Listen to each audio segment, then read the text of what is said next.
If you think these flowers are just pretty, wait till you see the colors they release. These are called roselle, a distinct family of the hibiscus flower. It's rich in vitamins and is known to have many Ayurvedic properties and also tastes worth $1,000,000.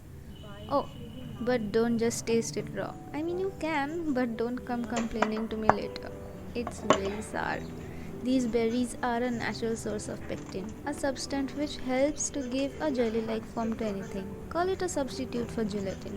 So, what we are going to do is separate the petals from the bulb.